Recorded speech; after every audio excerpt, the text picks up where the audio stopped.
and increasingly wet as bands of heavy rain move up across the south and southwest into Wales and then through the early hours across northern England, much of Scotland and Northern Ireland, with the far north of Scotland staying clear of that, and the far southeast as well. But wherever you are, it is a mild start to Wednesday. Best of any brightness first thing will be across the far north, so perhaps Orkney, Caithness, Sutherland, but elsewhere across Scotland, extensive cloud cover, outbreaks of rain on and off, some heavier bursts at times. Mostly this is light to moderate.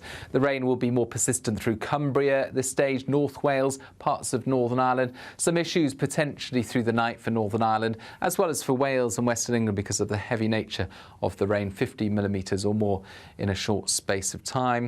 Be prepared for some travel disruption first thing, and certainly tricky driving conditions in the west. But further east, actually, we'll see some decent sunny spells developing through London, East Anglia and the southeast. And with the breeze coming up from the south, temperatures could reach 20 to 22 Celsius. Further west, it's mild, yes, but it's gloomy, and those outbreaks of rain are continuing throughout much of the day. They'll be on and off, but they will be heavy at times. Certainly a soggy end of the day for much of Western England and Wales, Northern Ireland and parts of Scotland. Eventually that system does clear through. Brighter skies follow for Thursday with 1 or 2 showers, and it's also going to feel a little fresher as temperatures start to dip away. Despite the morning rain, it'll be a nice, warm, cosy day ahead. Boxed heat pumps, sponsors of weather on GB News. The latest GB News travel. Good evening, I'm Johnny Ratner. Problems in North Lanarkshire on the M8 westbound. The motorway is partly blocked to junction 5, the Shotts exit where animals are on the motorway. Emergency services are at the scene. There are long queues back towards Livingston. And the M6 in Cumbria remains shut northbound from junction 36 and Kirkby Lonsdale to 39 at Shap. There's been a collision in the roadworks causing long queues. An air ambulance remains at the scene. On the M1 in South Yorkshire, one lane shut northbound at junction 38, the Huddersfield exit for ongoing emergency repairs. In Cheshire to the east of Poynton, the A6, the Buxton Road shut between Disley and New Mills following an accident involving 3 vehicles. In East London, the A124, the Barking Road shut at Plaistow for accident investigation work. And CTC trains are suspended westbound Purfleet to Fenchurch Street following a 40 train. That's the latest. You can stay up to date throughout the day by visiting our website, gbnews.com. There's only In the GB newsroom, we bring you the news as it happens. With our team of dedicated journalists across the UK, we're ready to keep you up to date with what's happening every half an hour, every single day. Bulletins here on GB News, the People's Channel, Britain's news channel. Every Saturday, 10 till 12, we'll bring you all of the news that you need to know.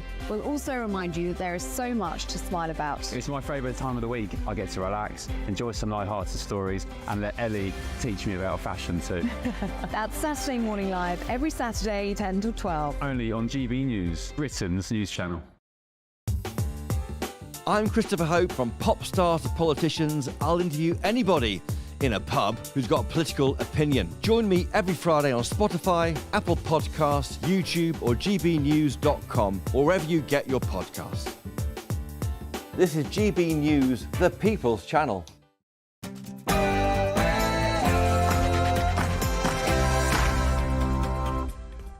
Hello there, it's 6 o'clock. I'm Michelle Dewberry, and this is Dewbs & Co. Coming up tonight, should the people that are obese and out of work be injected with so-called fat jabs in an effort to get them off that sofa and back into the world of work? Your thoughts? Plus, when it comes to people who plead guilty for basically being criminals, do you think the amount of people that get a reduced sentence for admitting their guilt should be extended? Or are we just yet again trying to find ways to keep people out of prisons when we should be building more prisons and getting more of the wrong uns inside them? You tell me. Also, asylum hubs. What do you reckon? The EU now are considering them, but are they ethical? Some people say no. I obviously think yes, they are. But what do you reckon? And get this right, I often say this, we live in a clown world, ladies and gents. A school decided to have a blue nose day. Why? Well, to try and freeze their kids, essentially, by turning the heating off to make them more aware of things like climate change. What? Yes, you heard right. All of that and more.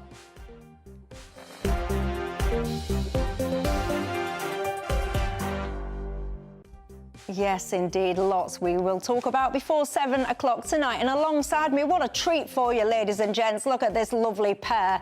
Quentin Letts, the parliamentary sketch writer at the Daily Mail, and Alistair Donald, the conveyor of the battle of ideas. But first, let's get tonight's 6 o'clock news headlines.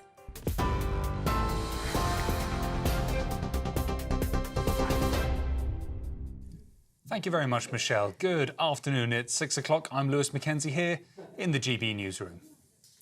The Prime Minister and the Health Secretary have said the new weight loss jabs could help boost the British economy by getting people back to work. Wes Streeting suggested the latest generation of medicines could be life-changing for individuals and would ease pressure on the NHS. But experts are insisting that the drug is not a quick fix, nor a replacement for eating well and exercising, and should only be offered under medical supervision. A court has been told Sarah Sharif had to wear a hijab to hide her facial injuries she received in the lead-up to her death. The 10-year-old was beaten with objects, burnt with an iron and bitten in the week leading up to her death. Her body was found in an upstairs bedroom on the bottom bunk of her bed in her home in Surrey on the 10th of August. This was last year after her father, Irfan Sharif, called police and confessed to killing her after fleeing to Pakistan. The minicab driver is on trial along with Sarah's stepmother and uncle.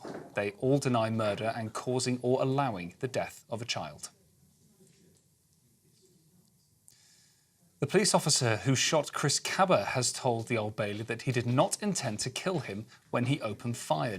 Martin Blake told jurors that he intended only to stop the car Kaba was driving and aimed for the centre of his body. Mr. Kaba was shot in the head while driving his Audi in southeast London back in September of 2022. He died later in hospital the next day. Mr. Blake, a marksman for the Metropolitan Police, is accused of murder, which he denies. Sean Combs, also known as P. Diddy, has been hit with a new batch of lawsuits accusing him of sexual assault against 6 people, including a 16-year-old boy. The lawsuits filed yesterday accuses Combs of raping women, sexually assaulting men and molesting the boy.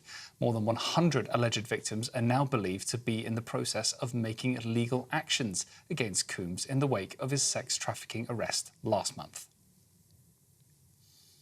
The government is unlikely to back plans aimed at stopping children from overusing their mobile phones in schools. Labour MP Josh McAllister is expected to introduce a private members' bill in Parliament tomorrow aimed at protecting children from harm caused by excessive screen time. He says children who doom scroll for hours a day on smartphones are at risk of widespread harm.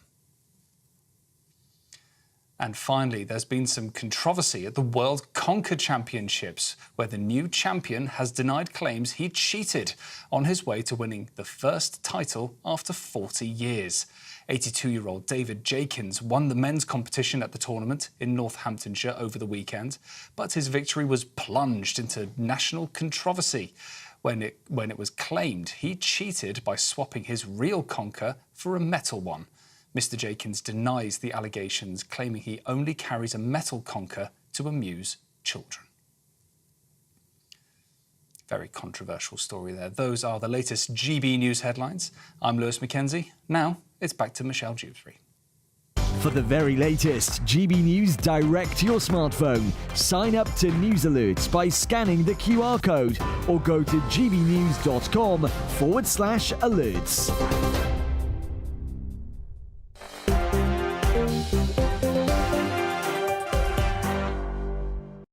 Thank you very much for that, Lois. I'm Michelle Dewberry and I'm keeping you company until 7 o'clock tonight. Alongside me, Quentin Letts, a parliamentary sketch writer for the Daily Mail, and Alistair Donald. Did I call you MacDonald before? No, did I Donald. add that in at the you got that one right. A convener. Conveyor. Couldn't you say though? I keep Convener. saying this, yeah. Convener of Battle of Ideas. I'm going to put him on a conveyor belt and we're just going to keep these debates flying through tonight. I think that's what's going on with me.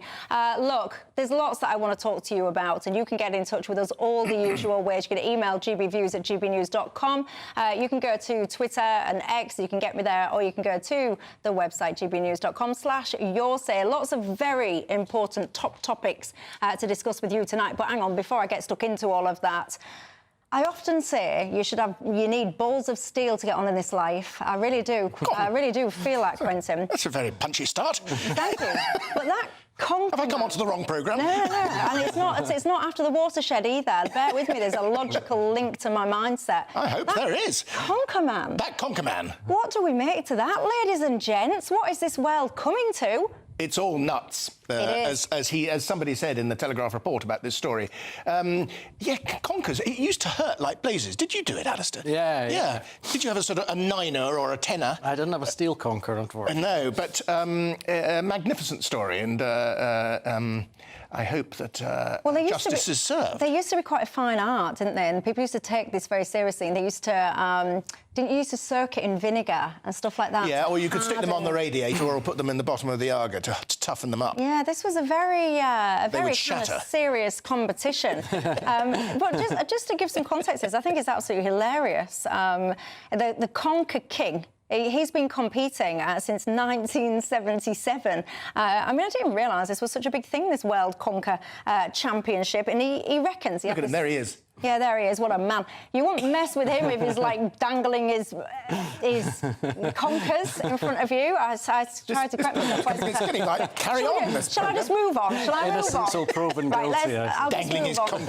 I know, you can get arrested for those kind of things. You're dangling your conkers in public. Anyway, let's move on. Shall I be sensible? Right, if you are obese and you're out of work, do you think then you should be given one of these, what some people call fat jabs then, to try and get you off your sofa and back into work? These are proposals being considered because apparently weight-related illnesses cost the economy, get this everybody, a massive £74 billion a year.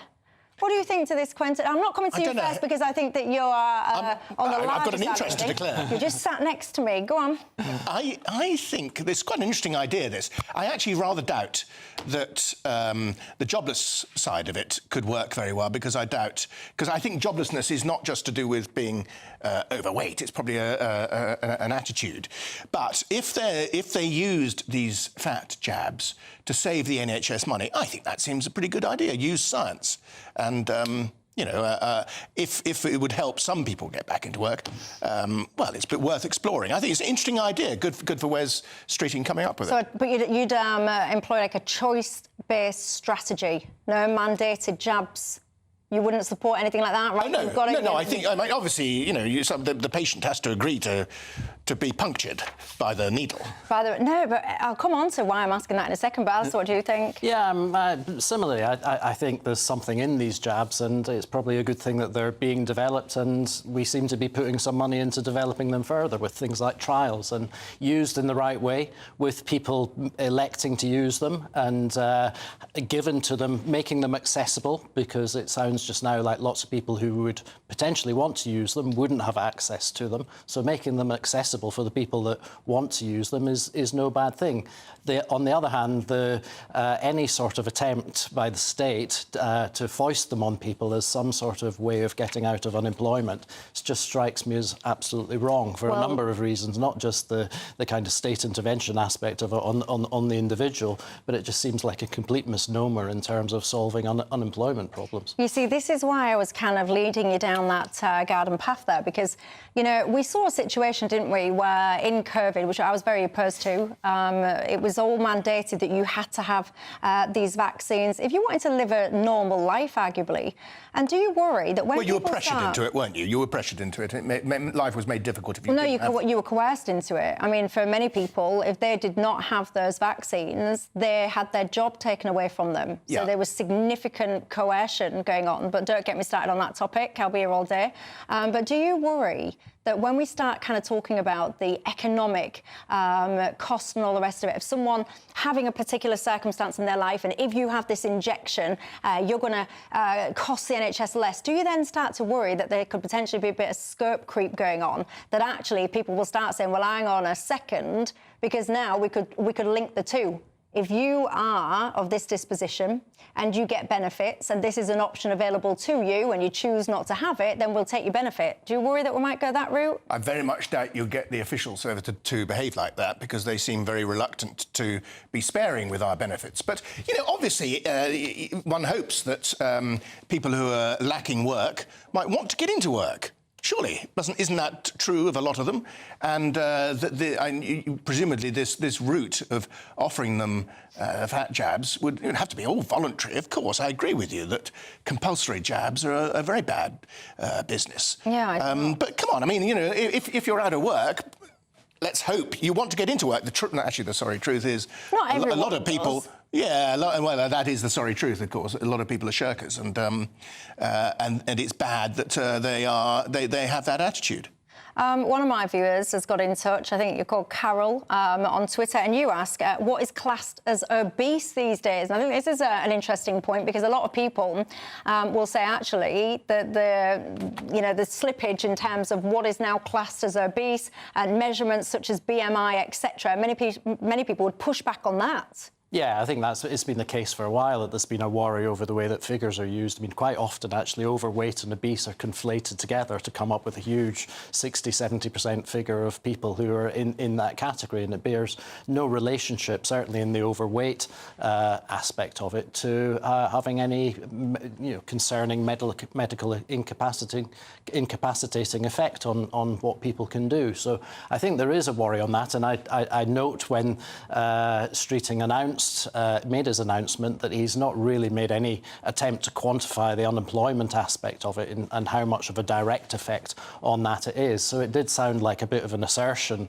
rather than a thought-through proposal. But, you know, that's very much Labour style, isn't it? This may just be a headline grabber, because in the Commons today we had health questions, and I was expecting this issue to be raised. No one mentioned it. No one mentioned it at all. It may be because talking about fatness is considered bad form in the political world, or it may be that MPs are worried that they themselves might be a bit chunky and don't want their waistlines mentioned. But there was not a sniff of it, and so maybe it may just be a complete flyer. Well, I suppose my bigger worry is that it's indicative of the fact that they seem to have very little idea about how it is that you get out of an economic crisis, which it seems to me that we've been in for quite some number of years.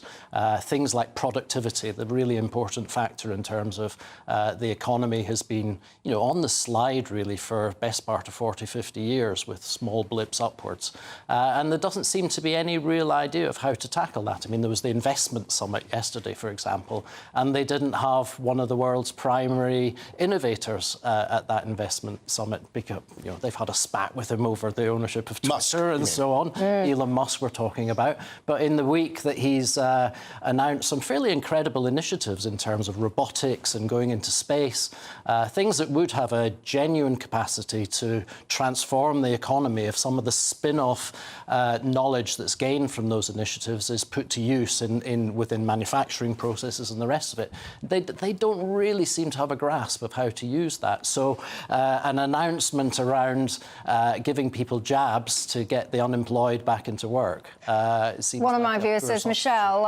why are we talking about jabs? Surely, to get people back into work, you talk about jobs, you give people a choice of 3 jobs, and if they don't accept one of them, that's it. You're signed off your benefits. Oh, well, what do you reckon to that? Melanie from Wigan, you say, what a waste of money to the taxpayer. Why should we have to pay for that? They should pay for themselves. People might push back, though, and say you might have an overall benefits saving. And Keith, you've made me laugh. You said, how posh can a person possibly get hardening their conkers in the Arga? Dear me. I hear you, Keith. I hear you. Look, I've got an Arga, that's all right. Well, yes, but some people might... Poshest. Some people might think that is very, very posh indeed. Well, what's wrong with being posh? Not who said anything was wrong with posh. You merely said that it was very posh, didn't you, Keith? I think that's anti-posh snootery. Oh, I'll sort him out, Keith. Don't worry about that. Look, after the break, there's lots I want to talk to you about. If you plead guilty to a crime, currently you can get your sentence reduced. But should we be expanding that strategy or not? You tell me. I'll see you in 2.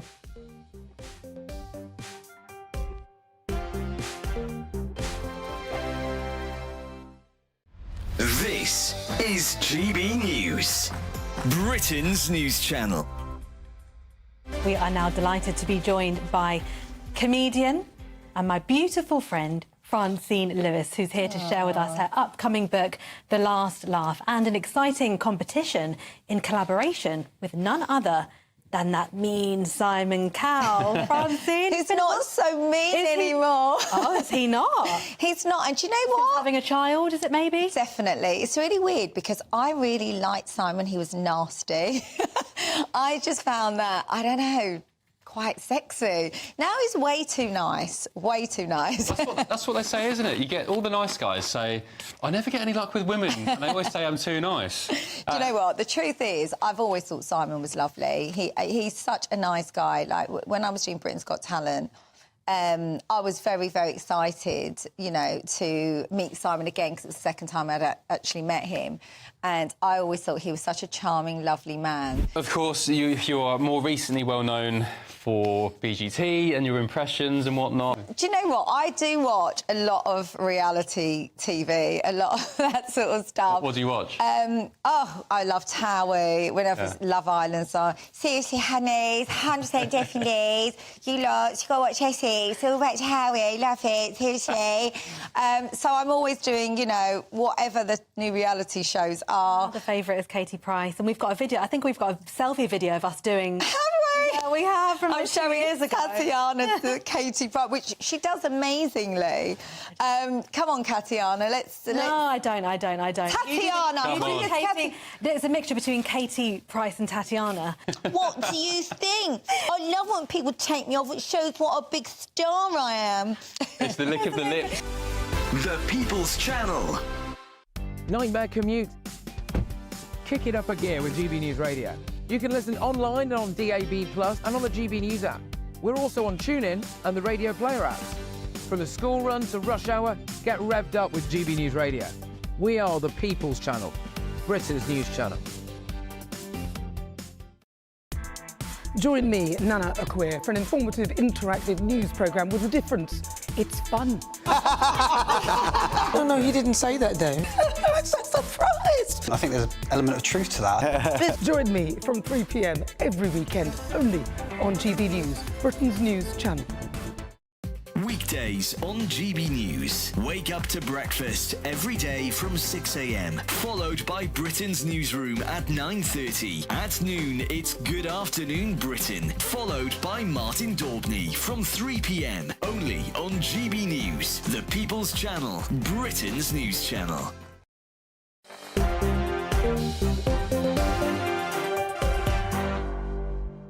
Hello there, I'm Michelle Dewberry and I'm with you until 7 o'clock tonight. Quentin Letts and Alistair Donald remain alongside me. Adrian has been in touch saying we used to bake our nuts in the oven. We never had an Arga.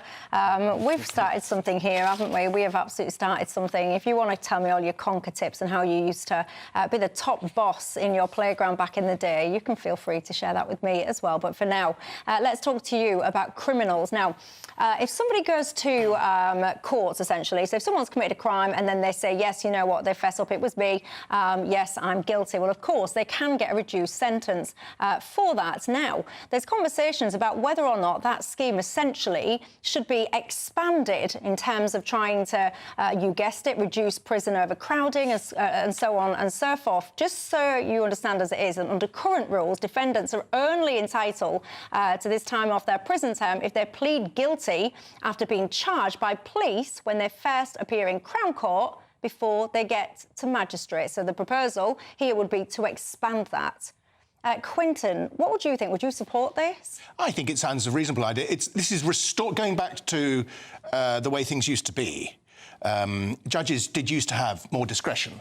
And then 8 years ago, when there was a feeling that judges weren't being tough enough, that discretion was taken away. Well, we've now got very full prisons. Prisons haven't been built fast enough, so there is this pressure on places. And this seems to me a reasonable idea in that if a guilty person says early on, yeah, I'd done it, it saves a lot of money in the courts. It saves victims having to go and have a miserable time during a case. It just gets the whole thing over and done with much quicker. And also, it's a very important psychological part of the process of a guilty person admitting that guilt. Alistair? Well, I'm not necessarily a fan of sending loads of people to prison, but I do worry when you start running a criminal justice system according to how many prison places you can provide, which seems to me to be where this has come from. So it's not really about the crime and the way that society arrives at a sort of conclusion as to the punishment that fits a crime, and then the judge applies it. It seems to be much more driven by whether there's prison spaces or not. And I don't. That's obviously a practical part of it, though, isn't it? It's a practical... If you haven't got a prison place, you can't send someone to it. That's the situation we're in, and I think it's a bad situation to be in. I think, as it happens, I think we send people to prison that shouldn't be going to prison, and you could re-look at the types of crimes and the punishments that you give for crimes and work it through that way. Well, what's an example? So what kind of people are being sent to prison that shouldn't be? Well, we spend a lot of time, the police spend a lot of the time, unfortunately, looking for people who tweet wrongly and say the wrong things and are guilty of hate crimes, which is all fairly arbitrarily decided. And some of those people end up being sentenced. So I'm for taking those sorts of crimes off the book and taking those sorts of people away from being sent to prison. And I think, you know, that's just one example. You could have a lot of different examples of where you reassess these things, but just putting in place a stipulation that someone shouldn't go to jail just because we don't have the spaces for them, and then judges can just give them lower tariffs because of that, doesn't seem to me to be a very good way of running a criminal justice system. I mean, you say you're not a fan of sending loads of people to prison. I am. I would like to send more people to prison.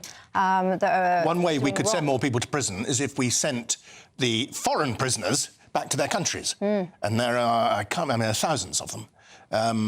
I think I'm right in saying over 10,000 But this foreign argument prisoners. rumbles on, doesn't it? And then people will talk about things like we can't do that because of perhaps restrictions in the ECHR. I think that's one of the things that perhaps prevents some of those things, if my memory serves me correctly. But do you think we have enough conversation about building new prisons? They are building a lot of prisons. But how long does this take? A heck of a long time. Why? Because the local populations tend to object to a prison on the doorstep, and therefore the planning regulations and the planning protests and objections have to get into gear, and it takes a hell of a long time. But I thought, again, with the Labour Party, one of their strategies was that they're going to reduce people's ability to actually say, no, not in my back garden, when it comes to things, particularly things like critical infrastructure, which many people would argue prisons, of course, are. Yeah, to be fair to the Labour Party, they have only been there, 103 days now or something like that. So I think you can't really expect them to have solved that thing instantly. But also to suddenly, retrospectively say to people, no, you can't protest about that anymore, I think that'd be tricky. Do you want a prison on your doorstep? Well, a lot of people say no thanks. We had this conversation, didn't we? If you're a keen viewer, you will remember this conversation. I would have no issues with having a prison at the end of my road, because can you imagine the no, I wouldn't, genuinely. Can you imagine the safety that would be, that the amount of police presence, the amount of security officers? It's probably one of the safest places to be next door to a prison. I'm not sure I'm queuing up for a prison at the end of my street. But I do think that... Why not? Why would you be adverse to that? Well, I don't think it's going to add too much to the local area that I live in. But you mean I your think house price? Yeah. You mean you think it'd impact? No, your I'd rather some useful shops or restaurants or something that I could use that. But prisons are massive, so you're gonna have a aid the neighbourhood. Yeah, but if you've got a huge, I mean, prisons are huge. You need an expansive bit of land to be able to achieve that. So we're talking about huge space, not just a couple of I don't know, areas where you can knock up a shop or two. So I think we're getting to the bottom of it. You would be worried about the knock-on impacts of your house price. What's wrong with that? House price is quite important. I didn't suggest that there was I'm all in anything favour of wrong with it. I'm trying to get to the NIMBYism. nuts Why and is everyone bolts. so down on NIMBYism? You know, NIMBYism is called looking after your own interests. I think that's a perfectly reasonable human reaction. Yes, but if and honourable. everyone wants the criminals off the streets, which so many people do, then everyone would concede you've got to have prisons to put them in. So therefore, you've got to buzz build the these foreigners prisons. back to abroad, where they came from. But then obviously there's not a political will to do that, is there? No, there isn't. And there hasn't been That's a political what's will. pathetic. Yeah, but there hasn't been a political will to do that for a very, very long time, and people would be rightly and understandably very angry about that. But these prisons have got to go somewhere. Well, lean on the politicians to get rid of the ECHR. Yeah, or reduce the prison population because you don't send so many people to prison for crimes that don't really deserve that sort of sentence. We've had this conversation before, and I'm sure, I think there's about 4 of you got in touch with me and said to me that you do have prisons at the end of your road. You've never had no bother. Has it ever affected your house price? So I think we've got to nuts and bolts of it. Give me your thoughts. Look, asylum hubs. Do you reckon these things then are Europe's, the answer to our illegal migration crisis? People have been up in arms about these, though, when we've tried to do it. So how come it's all right when everyone else tries to do it? 2 and 2.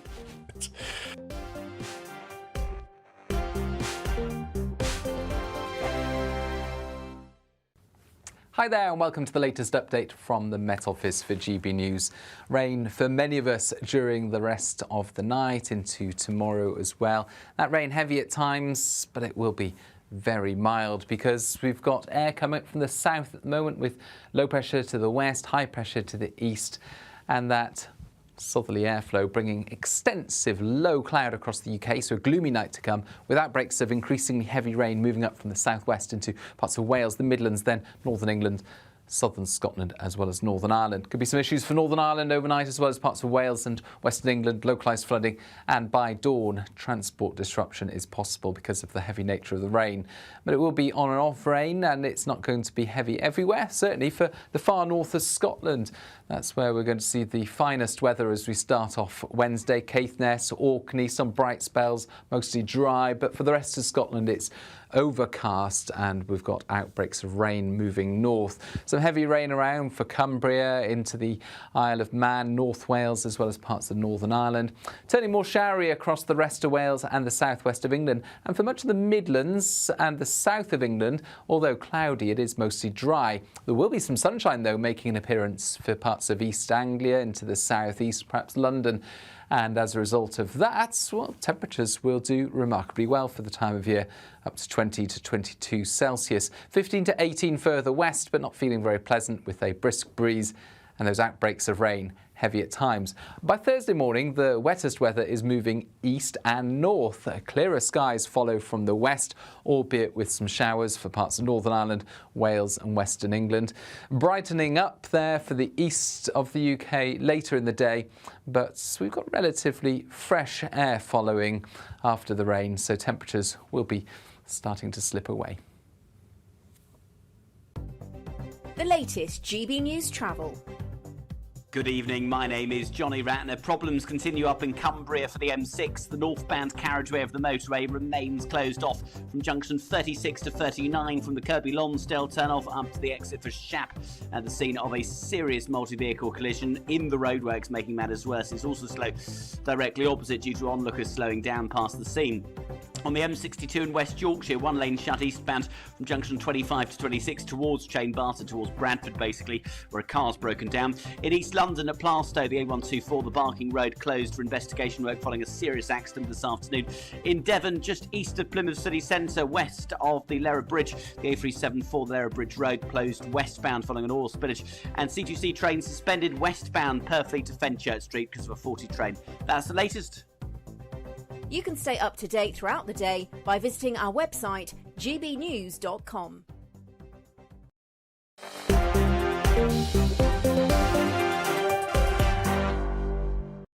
Hello there, I'm Michelle Dewberry and I'm keeping you company till 7 o'clock. Quentin Letts, the parliamentary sketchwriter at the Daily Mail, and Alistair Donald, one of the big bosses of Battle of Ideas, keeps me company tonight. This weekend.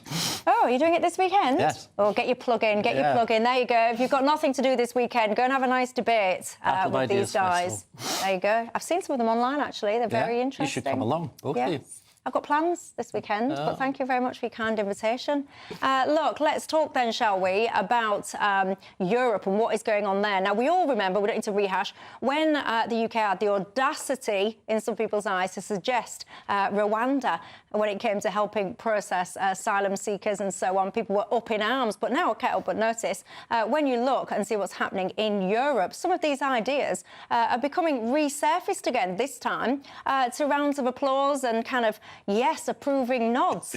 What's the difference then? Because, of course, this would be about establishing bases in so-called third world countries to house people there that are trying to claim asylum to Europe until their applications had been decided. Italy, of course, the first country to send migrants to these hubs today, to Albania. Your thoughts? I think it's terribly funny. The left here all said, you can't do Rwanda because it would put us out of step with those civilised Europeans. And now, the moment we've turned our back on what I thought was a pretty decent, or certainly arguably a decent Rwanda policy, all the Europeans are nicking our idea. And I think it's quite funny, but good for the Europeans. Yeah? Did you support Rwanda when it was a thing? I wasn't a big fan of sending people to Rwanda, no. Why not? Because I think that we should not outsource the problems that we have. We should deal with them, and that primarily means dealing with establishing proper national borders and making sure that we have a proper immigration policy in place. And I think that's a better way to deal with these things than sending people off to third world reception. But you can deal with your problems with an outsourced strategy.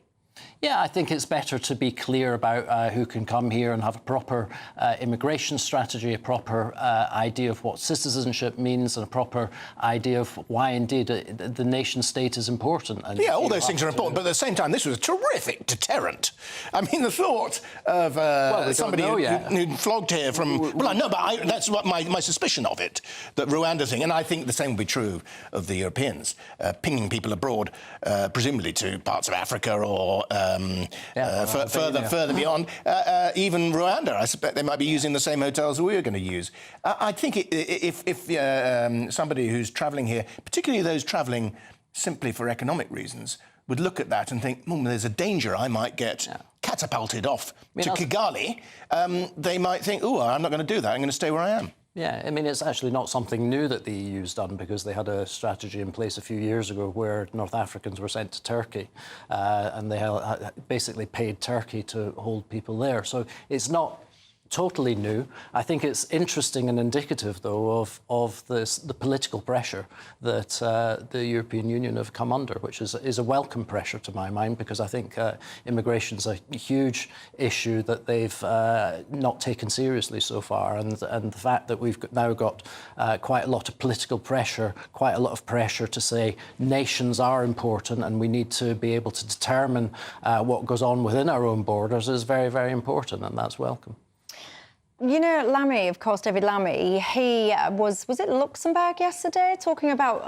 Lucky Luxembourg. Yeah, talking about resetting relations with the EU. Is that something that you would be backing? Is that what we need to do? The great philosopher, David Lammy, our Foreign Secretary. What a disaster he is. Was he in Luxembourg? Did they listen to him? Are they going to reset EU relations? Do the EU want to reset their relationship with us? Is there any point in resetting relations with a doomed project like the EU? I don't know. I mean, I just think it's probably that the whole EU thing is shot anyway, and I think it's going down the Kazi. And I just think it's all pointless. Yeah, well, I agree with that. I think for David Lammy, the big question is resetting in what way, because we know that Labour was historically never for Brexit, and the suspicion is always there that they would be inclined to move Britain back to some sort of closer relationship with the EU. So I think there's a big question there. Certainly a lot of their donors, a lot of Labour's donors want to do that. And a lot of the donors want to do. The interesting thing, perhaps, just now is the way that the EU and Britain have moved apart in terms of economic performance, in terms of regulations. Yeah, we're doing a bit better than them, aren't we? And we're doing a bit better. Fancy that. So, Brexit Britain prospering. To some extent, there's you know, some bright light in terms of being outside the EU, and you only wish that we'd have a bit more confidence to use our newfound sovereignty to actually do something a bit more interesting with it. How refreshing, everyone, to hear Brexit and Brexit Britain spoken about in a positive and optimistic light, isn't it? Do you share that optimism at home, or are you someone that sits there and goes, go on, Lammy, go further, reset, baby, you want to be closer back to the EU? What's your thoughts? Look, speaking about prisons, Susie said, Michelle, I lived 3 miles from a prison that was situated in the countryside, and it never once affected our house price. And Richard says, you're all looking at it the wrong way. It could, in fact, have a positive effect having a prison at the end of your road, because all the prison staff would want to flock there and buy houses in that area. Where does Richard live? We must find out. I don't know. Richard's not my mate. Put a prison there immediately. Richard. There you go. That's Richard. There's an application. Where do you live, Richard? And do you have a prison in your neighbourhood? We might try and create a campaign to create one if you haven't. So do tell me where you live. I'm fascinated to find out the answer to that now. Look, there's lots I want to talk to you about coming up in this programme. I'm telling you, right, after the break, the story I'm about to tell you will just blow your mind. Do you think that schools should be putting it upon themselves to turn the heating off for an entire day on something they call Blue Nose Day, to basically try and freeze their kids, if you ask me, to try and teach said kids a lesson about climate change? What? See you in 2.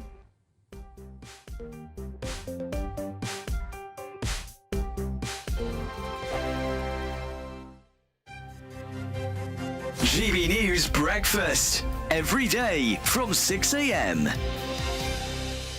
A furious online debate has been sparked after, well, let's just say a rather large man, I mean, he really was big, was snapped trying to fit into his seat on a plane. It's led to some to ask whether obese passengers should have to pay for extra plane seats so they don't inconvenience others. Some say, though, that's cruel. So should plus-size passengers pay extra for plane seats? Let's talk to former presenter of Fat Families, Steve Miller, who's in Stratford-upon-Avon, and the director of All About Obesity, Sarah LeBrock, who's in beautiful Harrogate. Good to see you both this morning. Sarah, what do you think? Well, we've had this debate before with Steve and I, to be fair, and I think it's one of those things where planes are just not fit for purpose anymore. So people's bodies have been growing over the years. We know this, the obesity rates are increasing, etc. But what's happening to planes is the seats are decreasing in size. So they're just not fit for purpose and not fit for the population. So I think it's just one of these things where we need to be more empathetic to people, that they're trying to fit into an environment that isn't shaped for them at all. So I think we do need to kind of say, well, what's right here? Is it the person not being able to fit in the seat, or is it the seat not being fit for purpose for the person?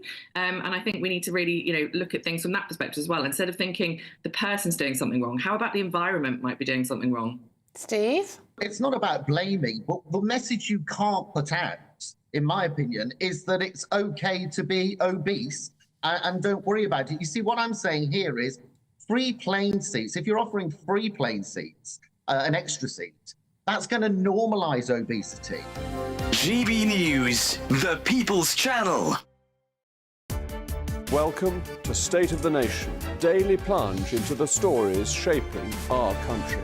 I'm Jacob Rees-Mogg, and Monday to Thursday we bring you the insights, the facts, the truth about how our country is being governed. Because what happens in Downing Street matters down your street. Tune in to State of the Nation every Monday to Thursday, 8 to 9 o'clock.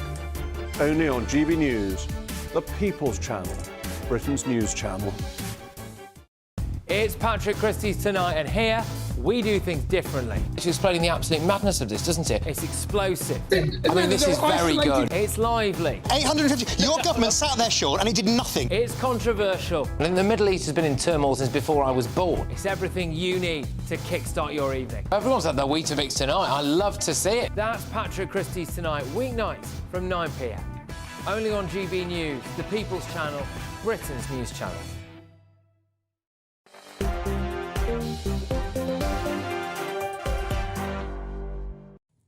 Hello there, I'm Michelle Dewberry and I'm keeping you company until 7 o'clock tonight. Quentin Letts, the parliamentary sketch writer. Still here. Yeah, he's still here. Still on duty. Yeah, so is Alistair Donald. They're both still here. We're still continuing our search for Richard, the viewer that got in touch and said, essentially, that he wouldn't mind a prison at the end of his road. Quentin's very keen to find out where you live then, so he can as create long as he a doesn't live in Herefordshire. Yeah, not next That's where to I you. live, and I don't want a prison. That'd be hilarious if you live next door to you as your next-door neighbour. Look, one of my viewers has got in touch as well, a common sense if you ask me, say, Michelle, when talking about building new prisons, why isn't there more focus on refurbishing older, closed-down prisons? He reckons that would be a lot quicker than starting from scratch. That's Edward. Good idea, Edward. I don't know why they don't do that, but it sounds a good idea to me. Now, I often tell you, ladies and gents, we live in Clanwell, don't we? And I honestly, I'm not making things up. Listen to this. Today, so an email went out today. This is a school, I think it's in Durham, saying, Dear parent and carer, on Friday, the 18th of October 2024, our school is going to take part in a Blue Nose Day. This will entail the heating being turned off throughout the school day to conserve energy. We're doing this to help reduce our school's carbon footprint and raise the importance of being more sustainable. It then goes on helpfully to advise people that they might want to wear extra layers, but they're very cautious, ladies and gents, because they need it to be non-visible layers so that the uniform is still prominent and no hoodies will be allowed. I mean, I've got to say, I saw this morning and I was on it. I was really... On it like a bonnet. I was on it, yeah, like a car bonnet. I was struck by this and I thought, what is this world coming to? What is going on in the schools of Britain where this kind of lunacy is even considered? I find it a teaching aid, Michelle. I find it a weird form of grooming, indoctrination, whatever you want to call it, to the weird ideologies that people seem to spend their time insisting that children have to force upon them, the latest one being climate change, gender ideology and so on. I just think it's absurd. What do you think to it? Well, I think, first of all, if you're going to save the heating bill on a school, that's no bad thing. I suspect a lot of schools are overheated, certainly compared to the schools that I went to. And I mentioned my Arga earlier. I don't crank up my Arga until December because I can't afford to run the blasted thing. But the more you force climate change down the throats of children unquestioningly, the more they will probably themselves start to question the truth of net zero. I mean, I hope these things are being done in a balanced way. But as far as, Blue Nose Day, they're calling it, I think it sounds slightly absurd, but it's a teacher trying to bring it to life. What do you think, Alistair? I think indoctrinate is probably the right word. Undoubtedly. I mean, it's just one it's of not just school children, is it? They're trying to indoctrinate all of us. You can imagine the madness of some department in the school that thought this up and thought it was a good idea. I mean, obviously, it's a completely insane idea. If only they were to give proper geography lessons and teach people about how the environment actually works and allow people to understand how the world works much better, then people would be in a position to make up their own minds about these things rather than have them thrust down their... But it's not just children, is it? I mean, the whole sort of British state is now trying to indoctrinate us. The BBC, the Church of England, the civil service. It is a cradle-to-grave Wherever you look, experience. you're being beaten over the head with this climate stuff. Yeah, no, it's a cradle-to-grave experience, exactly, and it's... And what they don't realise, the more they do it and the more messianic they are about it, the more people smell a wrong 'un. I just find it very strange. I've got to tell you then anyway. So this email, of course, it went viral all over social media. It had a huge backlash, not just from random people, but also apparently from the parents as well. Long story short, the school have now backtracked so fast the carbon emissions that they've probably made from their U-turn handbrake turn and probably pollute the atmosphere for God knows how long. But anyway, they've now said now they're going to stop this. They're not going to actually have it. They've rescheduled their Blue Nose Day, basically. They said that they wanted to do it to try and raise awareness of making schools more sustainable. They're now going to do it after careful consideration, they say. They've rescheduled the similar kind of activity to occur in the summer term instead, which makes absolutely no sense to me still, ladies and gents, because you won't even have your heating on in the summer term. So you're not going to be turning your heating off, are you, if it's not on? The whole They'll have to turn it on to turn it off. Nonsense. And people must know, when push comes to shove and you look at yourself in the mirror at the end of the day, you must know that what you're doing is absolute nonsense. And parents need to get a backbone, start pushing back to what is going on. But why in did the schools. parents object to it? Were they objecting because of the indoctrination thing, or were they objecting because our little beauties are going to get cold in the classroom? Well, I would be, if I was a parent, I'm not a parent there, but if I was a parent there, I would absolutely be objecting for grounds of absolute sheer ridiculousness. Also, I do not send my child to school, if he's going to school, to be cold. Like, what are you doing? There's so much... Bit of cold, don't do them anyway. But you know that the conclusion the school will draw is that the problem is that this got out and became a story, and next time they'll take much more care to make sure that it's done but Honestly, not revealed, which is the way that so parents- much teaching of these things goes on these days. I'm looking at primary schools as we speak for my little boy, and some of the stuff that goes on in primary schools, I wonder how much parents actually pay attention to what is going on and what is being taught to children as young as 4. The lucky headmistress or headmaster who gets Dewberry as a parent. I can tell you, they're in for a hard time, because I will be paying close attention and I will not be having any nonsense. Cancel the parent-teacher meeting. I will not be having my child indoctrinated with absolute absurdities. My father was a schoolmaster. He always said parents are a nightmare. Well, yeah, I'm probably one of the ones that he would always remember if he came across me, I can tell you that. Oh, But look, horror. there's another story. Speaking of horror... Yes. You teed this up well. Nice It's almost link. like you know what you're doing. What? I know you don't know what he's done, but I'll explain. Because another thing that caught my eye today this as story. well. Horror. Halloween, of course. There's a nice segue there. Yeah. It's almost like I'm a professional. Look, we know it's Halloween around the corner. Now, a mother in Stratford, ladies and gents, she's absolutely livid, she is. Her local home bargain store, apparently, other shops are available, are selling life-size toy knives for Halloween. Look at this, they're blood-smeared and everything. This mum has said basically she reckons that they're in bad taste, there's high knife crime rates in her local area and so on and so forth. What do you think to these kind of props, if you like, for Halloween? Quentin? I really, really dislike Halloween, the way it's celebrated these days. And my antipathy to it is to do with the way that it somehow tries to make a joke out of death. And to me, death is a very sad thing. It's a daunting thing. It's an awesome prospect.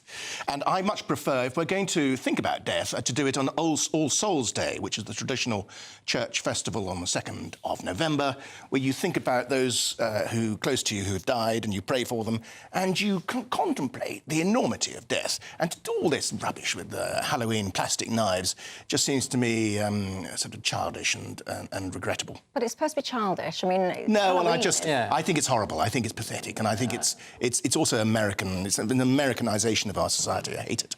Yeah, I mean, on the one level, of course, the context is rising knife crime and the discussion that's been going on around that. And obviously, in that context, it seems a little bit distasteful. But I do think there's a little bit of a danger that we lose the distinction between fantasy or play and reality. And we end up, you know, one of the calls as a result of this is for the shop to stop selling the knives and stop selling the Halloween material that is in some way distasteful. And I think you end up trying to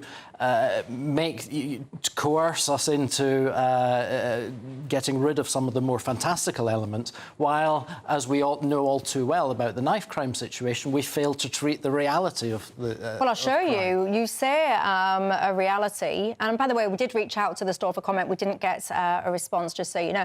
You talk about the reality of knife crime. Look at this, ladies and gents, right? This is the reality of knife crime. If you're listening on the radio, not watching, what you're presented with here is 18...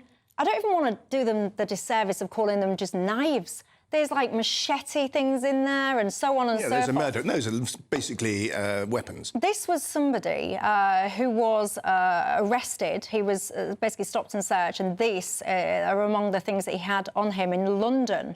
A 23-year-old was arrested for this. 18 of these death weapons. I can't even comprehend how you even managed to walk around from A to B with this kind of horrendous paraphernalia on you. But knife crime, I mean, it is an incredibly serious thing. So then when you see those kind of knives with the blood on them, hanging for sale in the novelty section, it is a bit jarring. It is a bit jarring. But to me, as I say, the bigger jar is the diminishment of death. And at this time of year, the autumn, you know, things start smelling of rot, and you just get the impression, it's an idea that death stank fingers are just tightening around your neck. I just don't like the whole Halloween business and trick or treat. But it does seem that in every single annual celebration that we have in society, that people find these things to latch onto, then to present everything as a problem. So you can't go past Christmas without all the Christmas parties becoming a problem. You can't do Halloween without a discussion on knives and what you're selling for Halloween. Any big occasion these days seems to become the opportunity just to latch onto it. And I'm not part of the Ban It Brigade. No, I don't like. I think generally that's the way that life works. I'm on the complete opposite side to you. I think it's fabulous, and I've just spent a fair, reasonable amount of money on single-use plastic, which wouldn't serve me well with the campaigners. The amount of absolute tat I shall be putting up to celebrate Halloween knows no ends. Look, I can tell you now, many people are getting in touch about lots of these topics tonight. Alan, you're a smart guy. He's come up with an idea to the prison crisis. He says they're going to be closing down the Bibby Stockholm. Why don't you put that into commission? You could have something like that. You could moor it off the coast, he says. It could be like a floating prison barge. Would you agree with that? Oh, yeah, it might get quite choppy as well at this time of year. Oh, God, imagine what the corridors will start smelling like. Would you back Bibby Stockholm being used as some kind of detention centre for prisoners? I think that, yes, we should use what's available to us. I don't see why not.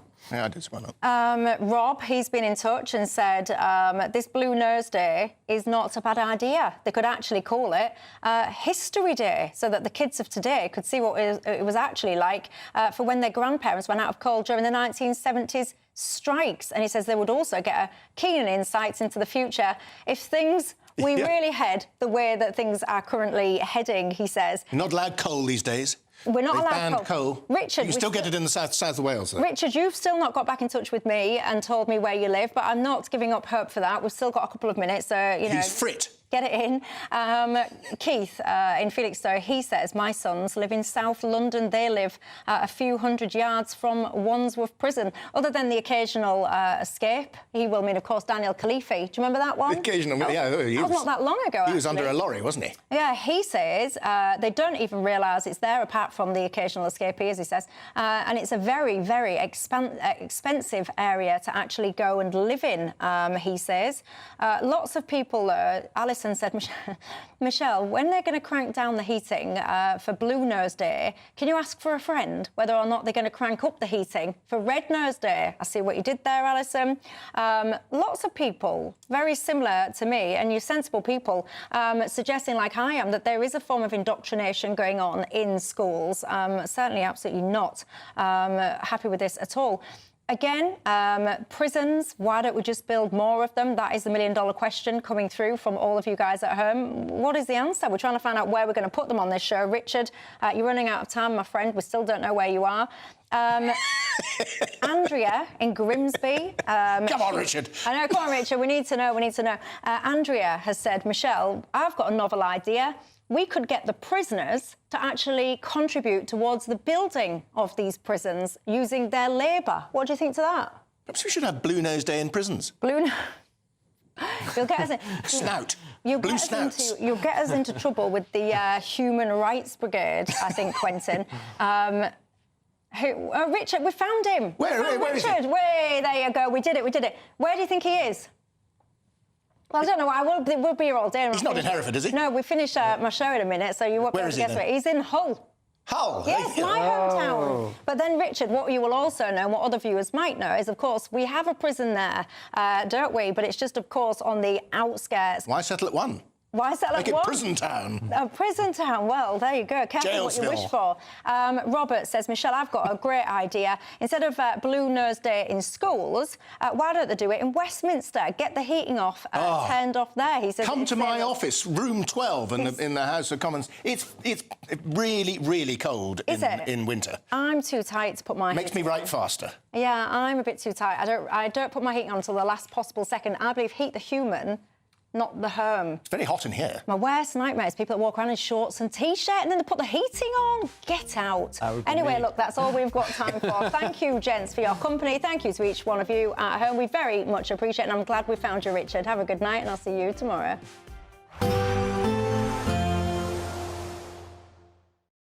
We'll see a cold snap, which will quickly develop into a warm front.